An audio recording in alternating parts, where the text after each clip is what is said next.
Sur le foot en 3D, Angelo commet Antoine. Des vidéos, des analyses, de la passion, on la gagne. Chaque match, on débriefe, des moments à partager. Rejoignez notre aventure, abonnez-vous, c'est gagné.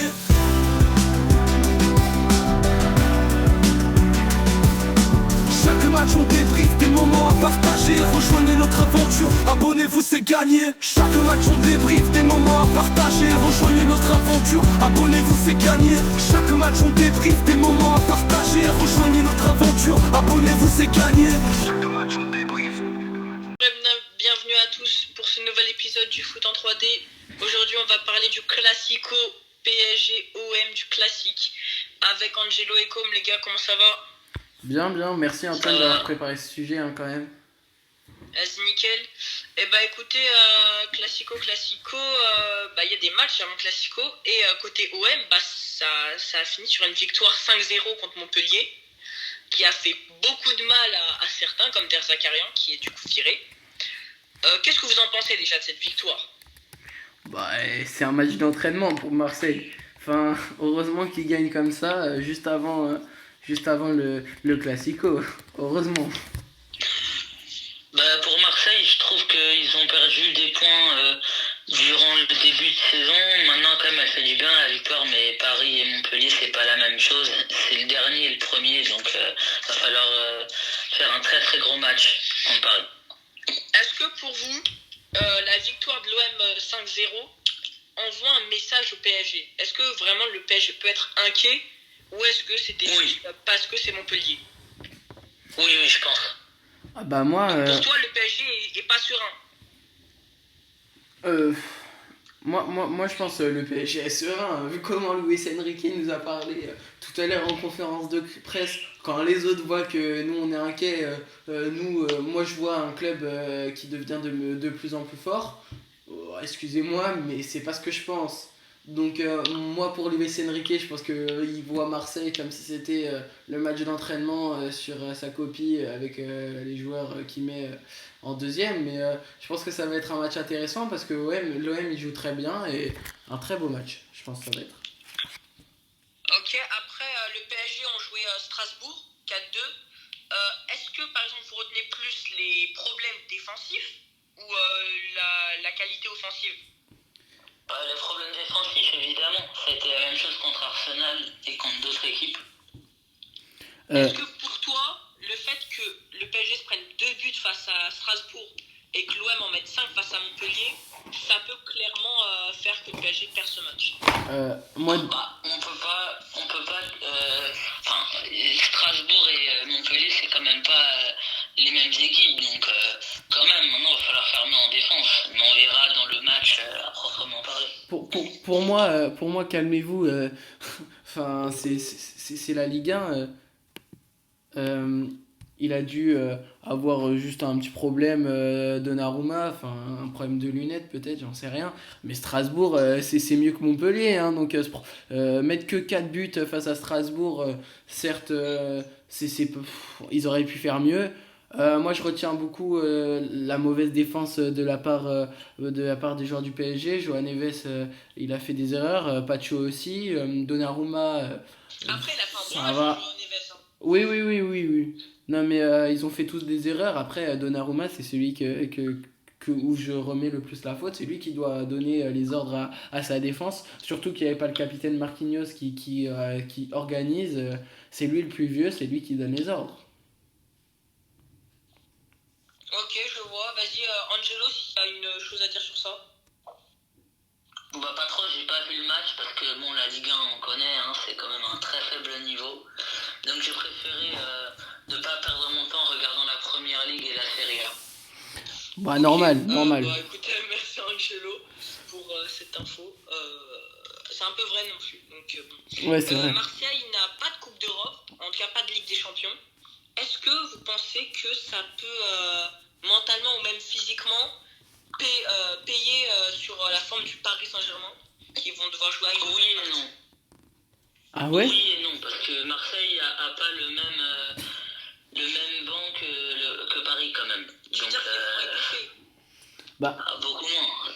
Donc Paris a quand même un certain avantage de ce côté-là. Maintenant, ils seront plus reposés et évidemment, la Ligue 1 est leur plus gros objectif. Bah pour moi personnellement, la Ligue des Champions, c'est le PSV, ils sont 24e, ça va être une victoire facile pour moi, pour le PSG. Donc pourquoi pas, Mais chef, pourquoi Luis Enrique fatiguerait tous ses joueurs? Moi personnellement, je vois bien les joueurs du PSG, ils sont bien préparés physiquement. Je pense pas qu'ils seront fatigués pour ce match face à Marseille. Sachant que le meilleur joueur de Marseille, c'est quand même Adrien Rabiot qui a pas joué depuis très longtemps. Donc ça devrait aller en termes physiquement. Après, dans le mental, c'est peut-être mieux pour Marseille de ne pas avoir de Ligue des Champions, hein, ça c'est sûr. Ouais, puis surtout que Marseille, du coup, va arriver au PSG avec une victoire 5-0.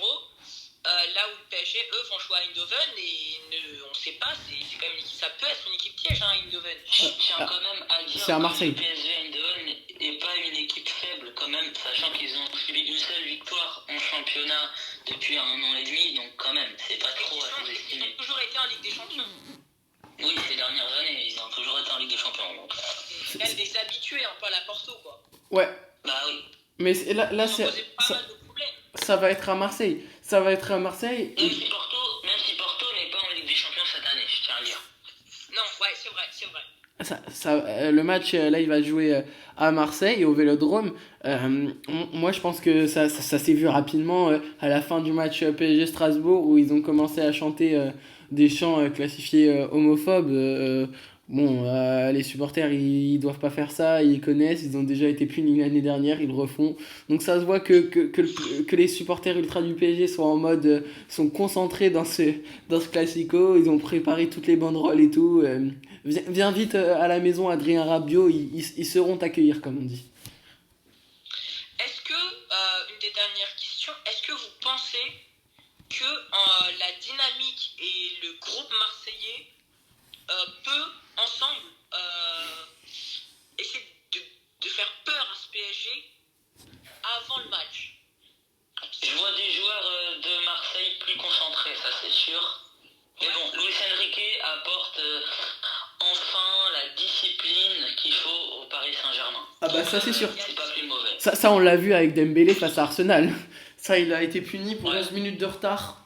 C'est sévère, Et j'ai trouvé positif, j'ai trouvé ça positif. c'est bien. Ouais, moi j'ai trouvé ça un peu injustifié quand même, surtout contre Arsenal. Ah frérot, mais C'est bien. t'es vraiment supporter de Paris pour dire ça, toi.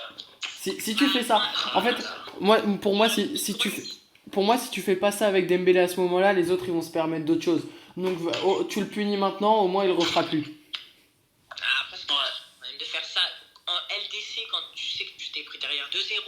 Ouais, mais là c'est à cause de Donnarumma. C'est comme ça. C'est à cause de Donnarumma. Offensivement, le problème, il y en avait un, mais le Ouais, plus mais gros problème, offensivement, c'était pas ça non plus. Hein. le plus gros problème c'était en défense. Mais bon, pour moi, je vois bien que le PSG va quand même être inquiété. Parce que vu le début de saison de Marseille, c'était quand même des matchs qui faisaient rêver. On a revu Marseille jouer au foot depuis très longtemps. Ça m'était pas arrivé de voir Marseille jouer au vrai foot. À part en Est-ce que Coupe vous d'Europe. pensez est-ce que aussi vous pensez que dans une des deux équipes, il y a un joueur clé qui peut changer le match? Genre que grâce à lui, le match peut tomber. Ou est-ce que vraiment ça va devoir se faire par le collectif? Du coup. Malheureusement. Attends, mais vas-y. Vas-y, merci. Du côté de Marseille, Adrien Rabiot et leur buteur, j'oublie tout le temps son nom, peuvent. Mason Greenwood, ouais. Voilà, Greenwood, eux, ils peuvent changer la donne du côté de Marseille. Du côté du PSG, t'as Barcola sur une action, mais c'est que en Ligue 1. Donc là, on parle de Ligue 1, c'est sûr, il peut changer un match sur une action, c'est Barcola.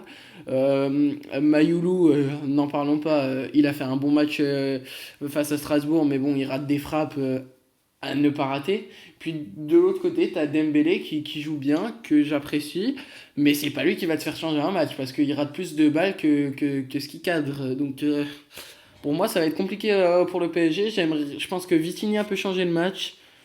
Je pense que c'est peut-être tout. Personnellement, sur ce genre de match. Ouais, t'as dit quoi? Juste avant que tu commences, s'il te plaît, j'aimerais quand même préciser que vous êtes beaucoup sur les attaquants et les ailiers.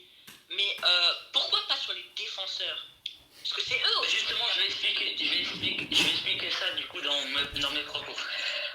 Justement, dans ce genre de match, on a besoin d'hommes clés. Et c'est aussi que l'attaque en fer, donc j'attends un très très grand Mason Greenwood, un très grand Barcola, un grand Eli Wahi, Eli Wahi. etc. Ouais, j'ai oublié de parler Donc, d'Eli Wahi. Ouais. Et côté buteur Non, du Paris Saint-Germain. Côté du buteur du Paris Saint-Germain, t'as pas de vrai buteur. Enfin, c'est Marcos Asensio qui joue buteur, alors que t'as Colomani et Gonzalo Ramos qui sont sur le banc. Pour moi, si tu vas chercher des grands joueurs au PSG qui peuvent te changer un match, t'en as aucun. Même en défense, c'est catastrophique. T'as peut-être Achraf Hakimi ou Nuno Mendes, mais je sais même pas s'il va jouer. Catastrophique, attention quand même. Pour moi, le PSG en ce moment, c'est catastrophique. C'est Strasbourg, c'est pour ça qu'ils gagnent autant, mais on se prend 2 buts. Donc pour moi, Barcola, il est bon pour la Ligue 1, de la Ligue 2, très bon pour de la Ligue 2, très bon joueur pour de la Ligue 1, mais il De va la pas... Ligue 2. Non, mais très très grand joueur de la Ligue 2, mais ça va pas être un mec C'est qui va... chaud quand même. Ça va pas être un mec qui va servir au PSG en Ligue des Champions, donc si Marseille joue à un niveau Ligue des Champions, ça va être compliqué pour le PSG. Hein. Alors, on parle quand même du meilleur joueur du mois de Ligue 1.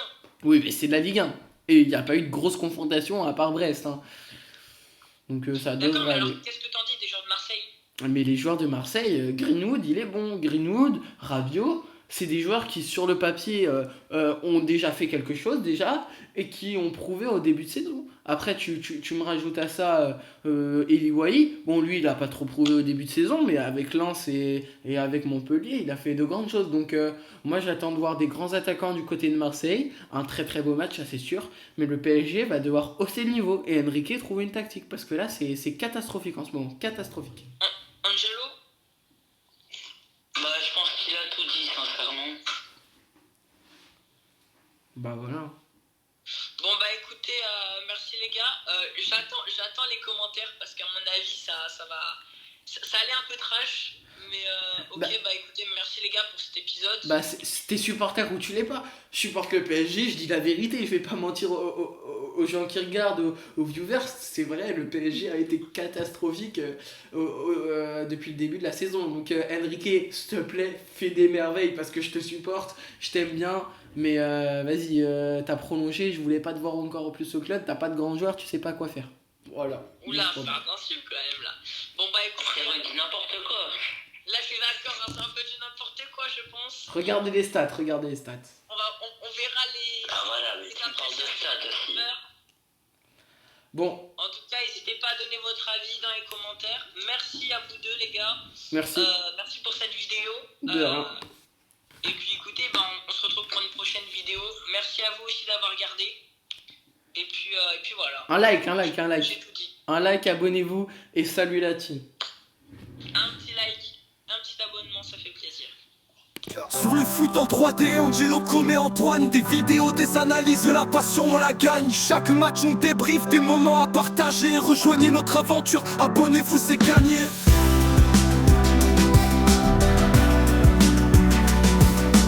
Chaque match, on débriefe, des moments à partager. Rejoignez notre aventure, abonnez-vous, c'est gagné. Chaque match, on débriefe, des moments à partager. Rejoignez notre aventure, abonnez-vous, c'est gagné. Chaque match, on débriefe, des moments à partager. Rejoignez notre aventure, abonnez-vous, c'est gagné.